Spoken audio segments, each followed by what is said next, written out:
Quand on parle d'espace aujourd'hui, surtout du point de vue d'un investisseur, il faut vraiment changer de perspective.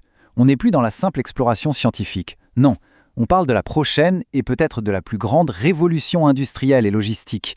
Il faut oublier les images de découvertes lointaines et penser plutôt en termes de chaînes d'approvisionnement, d'infrastructures de données, bref, de nouveaux modèles économiques qui sont littéralement en train de se construire au-dessus de nos têtes. On va décrypter ensemble pourquoi 2026 s'annonce comme une année absolument charnière, un point de bascule où les fondations de cette nouvelle économie vont vraiment se cimenter. Alors, voici notre plan d'analyse, très structuré. D'abord, on va s'attaquer au catalyseur de tout ça, la révolution des coûts. Ensuite, on verra comment ça permet de bâtir une toute nouvelle infrastructure en orbite. Puis, analyse des acteurs en présence, qui s'affrontent dans cette arène. Bien sûr, on n'oubliera pas les risques, ils sont bien réels. Et pour finir, on va synthétiser tout ça en une thèse d'investissement claire et concrète pour 2026. Allez, on commence par le point de départ, le socle de toute cette thèse d'investissement. Tout, absolument tout, repose sur un seul et unique changement fondamental, la chute spectaculaire du coût pour atteindre l'orbite. Pour bien comprendre le changement, il faut se rappeler d'où l'on vient. Historiquement, aller dans l'espace, ça coûtait une fortune. Avant que le jeu ne change, le monopole de la United Launch Alliance fixait les règles et les prix.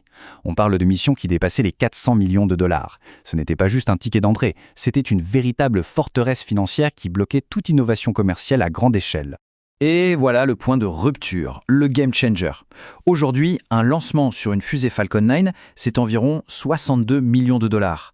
Ce n'est pas une petite optimisation, c'est une réduction de coûts de près de 85%. C'est ça le catalyseur qui a déverrouillé toute la nouvelle économie spatiale. Le point absolument crucial à retenir, c'est celui-ci. Cette baisse des coûts, elle vient d'où ? Principalement de la technologie des fusées réutilisables, une innovation poussée par SpaceX. C'est le facteur numéro 1 à comprendre. Ça a complètement transformé la logistique spatiale. On est passé d'une dépense exceptionnelle, presque d'un projet de cathédrale à chaque fois, à un modèle qui se rapproche de plus en plus du transport de containers maritimes. Bon, cette chute des coûts de transport a une conséquence directe, et elle est massive. C'est que maintenant, ça devient économiquement viable de construire des infrastructures gigantesques en orbite. Et là, on parle des nouvelles autoroutes de l'information du XXIe siècle, les méga constellations de satellites. Ok, regardons les deux poids lourds. La comparaison est assez révélatrice. D'un côté, on a Starlink de SpaceX qui a une avance colossale. On parle de plus de 6000 satellites déjà là-haut. Mais son véritable avantage, l'avantage structurel, c'est son coût de lancement interne, qu'on estime à environ 40 millions de dollars. En face, on a le projet Kuiper d'Amazon. Eux, ils doivent acheter leur lancement au prix du marché, soit environ 69 millions. Et souvent, ils les achètent à qui ? Eh bien, à leur concurrent direct, SpaceX. C'est un handicap fondamental en termes de coûts, et ce, dès la ligne de départ. Mais attention, construire l'infrastructure, les tuyaux, ce n'est que la première étape. La vraie opportunité sur le long terme, un peu comme ce qui s'est passé avec Internet, elle pourrait se trouver dans la couche logicielle qui vient par-dessus. La valeur, elle ne s'est pas concentrée chez ceux qui posaient la fibre optique, mais chez Google, Amazon ou Netflix. On est en train d'assister à la naissance du modèle qu'on peut appeler le SaaS Spatial. Pour que ce soit plus concret, voilà deux exemples de ce nouveau paradigme. Alyria, par exemple, ils ne possèdent aucun satellite. Leur job, c'est de développer le système d'exploitation qui va unifier tous ces réseaux différents en un seul. De son côté, AST Space Mobile, eux, ils veulent connecter les smartphones qu'on a tous dans nos poches directement depuis l'espace. Dans les deux cas, on voit bien le mouvement. La valeur se déplace du matériel vers le logiciel et le service. Ok, on a vu l'infra, on a vu les services. Maintenant, penchons-nous sur les entreprises elles-mêmes, sur leurs modèles économiques. La question, c'est qui est le mieux positionné pour dominer ce nouveau marché ? La différence de philosophie est frappante. D'un côté, il y a SpaceX avec son modèle d'intégration verticale quasi totale. Il contrôle tout, de A à Z, pour maîtriser les coûts et surtout pour pouvoir itérer à une vitesse folle. De l'autre, le modèle aérospatial traditionnel, lui, il s'appuie sur un réseau tentaculaire, parfois plus de 1200 sous-traitants. C'est un modèle qui génère une complexité énorme, des surcoûts et une inertie considérable face à l'innovation. Bien sûr, face aux leaders, la concurrence essaie de s'organiser. Blue Origin, par exemple, avec son lanceur lourd New Glenn, se positionne comme un rival à long terme sur les très grosses charges. Rocket Lab, eux, jouent la carte de l'agilité sur le marché des charges moyennes et ils sont très bien placés sur le secteur stratégique de la défense. Et puis il y a Arianespace, la réponse européenne avec Ariane 6, qui cherche avant tout à garantir une autonomie d'accès à l'espace pour l'Europe. Bon, tout cet enthousiasme, c'est bien, mais une analyse sans une évaluation rigoureuse des risques, c'est la recette du désastre.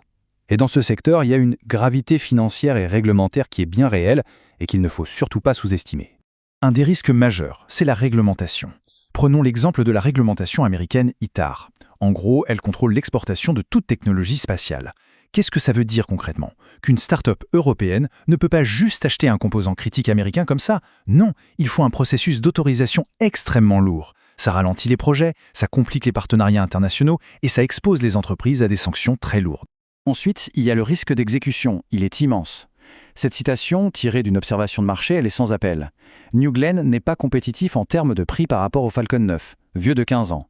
Ça vous montre que même un acteur avec des poches quasi illimitées comme Blue Origin a un mal fou à rattraper une technologie qui a plus de 10 ans d'avance opérationnelle.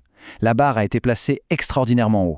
Et enfin, le risque en capital. Il est colossal. Il faut bien comprendre que même le leader du marché, SpaceX, opère sous une pression financière intense. Le développement de lanceurs comme Starship, ça demande des milliards et des milliards. Et comme l'a admis le PDG lui-même, si Starship n'atteint pas une cadence de vol très élevée, et rapidement, il y a un risque réel de faillite. C'est dire l'intensité capitalistique du secteur. Alors, maintenant qu'on a posé les opportunités et les risques, comment est-ce qu'on navigue dans ce secteur en tant qu'investisseur en 2026? On va essayer de définir un cadre d'analyse concret. Voilà une approche possible en 4 étapes. Premièrement, tout part des leaders en coût de lancement. C'est eux qui contrôlent l'accès au terrain de jeu, il faut donc commencer par là. Deuxièmement, on analyse les opérateurs d'infrastructure, ceux qui exploitent cet accès à bas coût. Troisièmement, il faut chercher la valeur là où les marges seront les plus élevées, c'est-à-dire dans les services, ce fameux SaaS spatial. Et enfin, le point le plus important pour un investisseur, on passe le business model au crible pour identifier une voie claire et crédible vers la rentabilité, au-delà des belles promesses technologiques. Et tout ça nous amène à une question finale assez vertigineuse. La première révolution industrielle, elle a créé des géants sur Terre. Alors qu'on est en train de construire l'infrastructure de la prochaine économie en orbite, la vraie question n'est plus de savoir si de nouveaux titans de la tech vont émerger, mais plutôt de se demander si leur siège social ne sera pas un jour, non pas dans une vallée en Californie, mais quelque part dans le vide de l'espace.